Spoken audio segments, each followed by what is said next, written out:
Children, I hope by now you must have studied chapter 1 with the help of the 3 videos and 2 PDFs provided to you. I suggest that from the Council website download the biology syllabus for the year 2021. You can also see the analysis of pupil performance ISC 2018 and 2019. Now let us start chapter 2.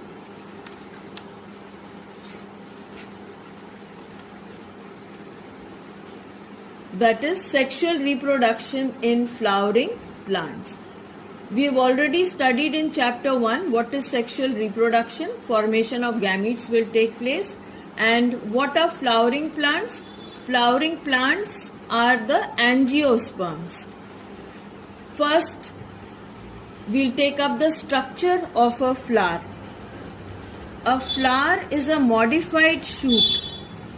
A typical flower has 4 whorls arranged around the thalamus, also known as the receptacle.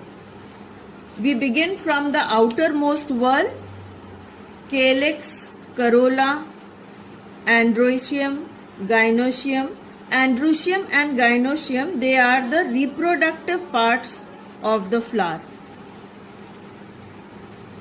During pre-fertilization stage, let us first take up the pre-fertilization structure and events.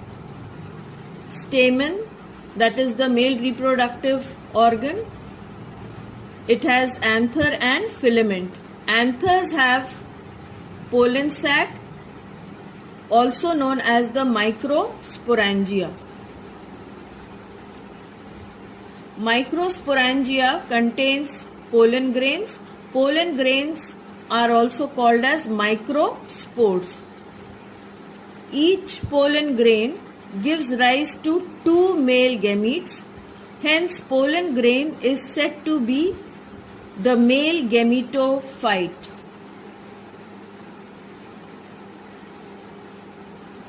The pistil or the carpel, that is the female reproductive organ. The pistil is composed of 3 parts: stigma, style and ovary. The ovary has ovules. Alternative name for ovule is megasporangium. Like there it was microsporangium. Each ovule encloses an embryo sac, also called as the female gametophyte, which contains a female gamete, also known as the egg cell. Of a stamen. It has anther and filament. There are 2 anther lobes. 2 anther lobes means it is dithecous.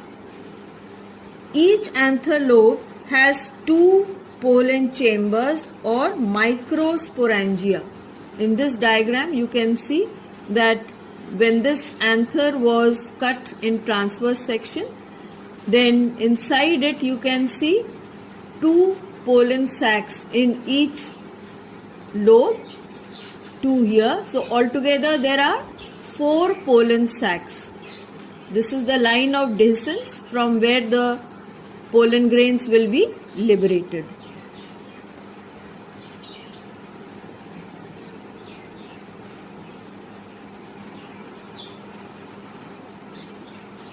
Structure and development of anther and the male gametophyte. We'll take up in various steps. First, development of microsporangium.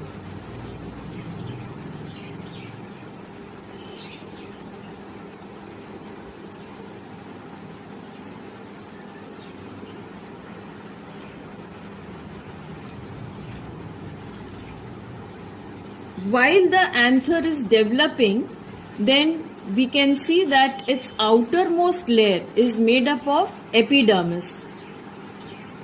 Below the epidermis, the cells just close to the epidermal layer is known as the hypodermis. The hypodermal cells, these cells, they will now form the archisporial cells.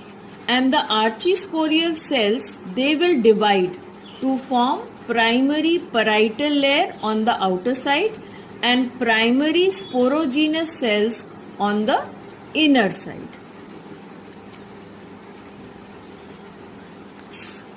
Some hypodermal cells become distinct in each lobe. These cells are known as archisporium. They divide periclinally, forming a primary parietal layer towards the outside and a primary sporogenous layer towards the inside. The primary parietal layer divides again, forming a variable number of cell layers which form the wall of the anther. The wall of the anther is made up of an epidermis, second layer endothecium, third middle layer, then the tapetum. Inside the tapetum are the microspore mother cells. The wall of the anther is made up of an epidermis, an hypodermis, one or more middle layers, and usually a single layer of tapetum. The endothecium has columnar cells, and the inner walls of these cells have characteristic fibrous thickening. The cells of the middle layer are short-lived. Therefore, they degenerate before the pollen mother cells undergo meiosis. The outer three wall layers perform the function of protection and help in dehiscence of anther to release the pollen. The tapetum, which encases the sporogenous tissue, has dense cytoplasmic cells which may be multinucleate.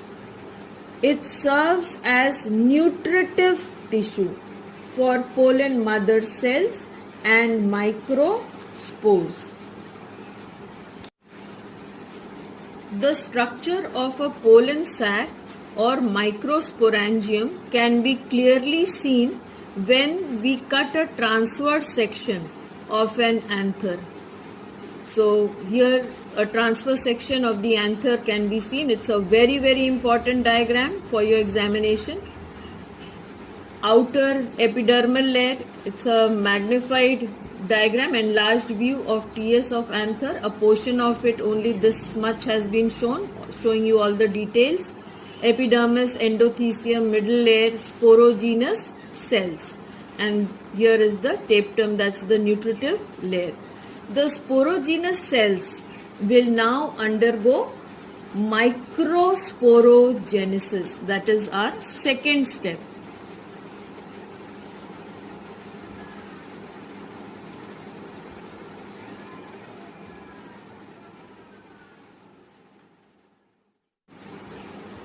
The process of formation of microspores from the sporogenous tissue is said to be microsporogenesis. The microsporogenous cells or microsporocyte undergoes mitotic division and produces a number of microspore mother cells or pollen mother cells which are diploid. So we see here microspore mother cells, they will now divide. They have been formed by mitotic division and now they will undergo meiosis division. So after meiosis 2, The microspores, they are all attached to each other, so we call it as a microspore tetrad. When they separate, haploid microspores are formed. The microspores, when formed, are present in cluster of 4 cells called the microspore tetrad.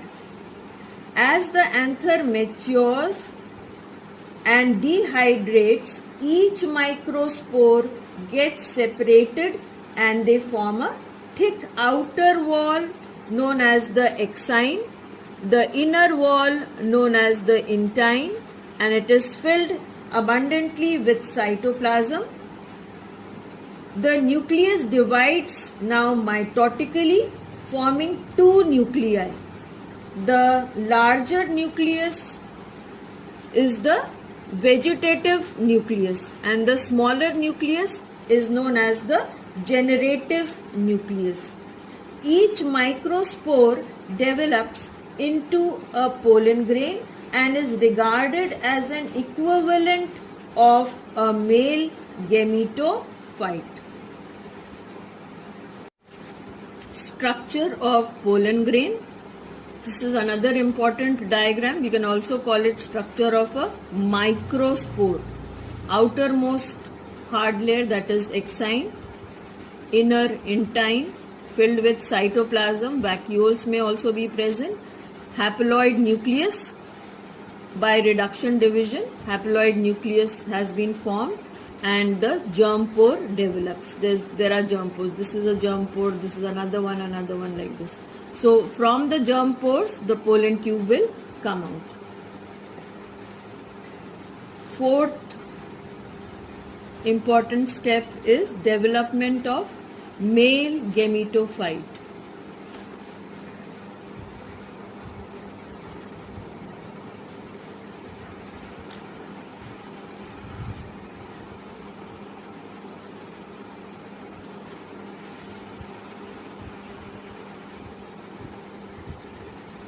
Now haploid nucleus, it divides mitotically and we can see the generative cell containing the generative nucleus. The generative cell is attached to the wall of the intine, that is the inner wall. The generative cell is initially attached to the intine but later it detaches from the pollen wall and lies free in the cytoplasm of the vegetative cell. The vegetative cell is this, and the vegetative nucleus can be seen. In this next diagram, you will see that this generative nucleus, it has now detached. So it is here, and the vegetative nucleus, it is in the pollen tube which is growing out from the germ pore. The generative nucleus, it will divide to give rise to 2 male gametes. So male nucleus formed by division of generative nucleus. This is how the development of the male gametophyte takes place. So ultimately now the male gametophyte is ready. The pollen grains that have been formed, they can also be stored for years in liquid nitrogen. These stored pollens can be used as pollen banks. These pollens are used in crop breeding programs. Now let us see the economic importance of pollen grains. Pollen grain allergies can be caused. A large number of species of pollen grains are known to cause severe allergies and bronchial affliction in people. They may lead to chronic respiratory disorders like asthma and bronchitis. Example, carrot grass. The botanical name is Parthenium, Parthenium, Parthenium. It came in India as a contaminant with the imported wheat that has become widespread and causes pollen allergy. Pollen grains, second importance. Pollen grains, they are rich in source of nutrients. For this reason, they are being used as food supplements in the form of pollen tablets. In Western countries, a large number of pollen products such as tablets and syrups are available in the market. Last topic, viability of pollen grains. The period for which the pollen grains retain the ability to germinate is known as pollen viability. It is highly variable in different plant species.